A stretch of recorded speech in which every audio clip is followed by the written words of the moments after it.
আজকে অক্টোবর 1 তারিখ 2025 সালের আমরা হচ্ছে গিয়ে খুলনা সাতক্ষীরা এলাকা থেকে আমরা 10টা চারা নিয়ে আসছিলাম 400 টাকা দিয়ে।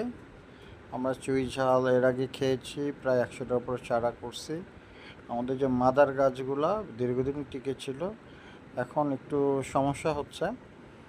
সমস্যাটা বলতে এটা গোড়া গোড়া পচে যাচ্ছে। এখন এটার কারণ অনেকগুলো হইতে পারে। ধারণা করতেছি প্রথম কারণ হিসেবে যে এগুলাতে এই করা হয় নাই, গোড়া পচে যাচ্ছে, অর্থাৎ এটা ছত্রাকের আক্রমণ হয়ে গেছে।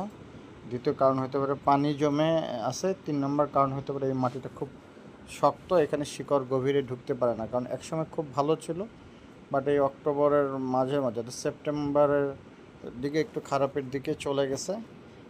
এখান থেকে প্রায় আমাদের 200 চারা করা হয়েছে, ওগুলো আছে। আমরা দেখি এই জায়গাতে প্রয়োজনীয় সার এবং নরম মাটি এবং গোবর দিয়ে আবার নতুন করে এখানে আমরা দিব চুই ঝালগুলো, যাতে এটা ভালো হয়। তবে এখান থেকে যেটুকু বুঝলাম, এখান থেকে প্রচুর চারা উৎপাদন করা সম্ভব, যদিও এটা ছায়ার নিচে হয়, উপযুক্ত পরিবেশ এখানে অতটা না, লাল মাটি। সো গাছের সাথে দিলে এই চুই ঝাল গাছগুলা অনেক ভালোভাবে বের উঠতে পারবে। এর আগে আমরা দিয়েছিলাম প্রায় 75টা চারা করে গাছের নিচে দিয়েছিলাম, কিন্তু আমাদের যত্নের অভাবে ভেড়া খেয়ে ফেলছে।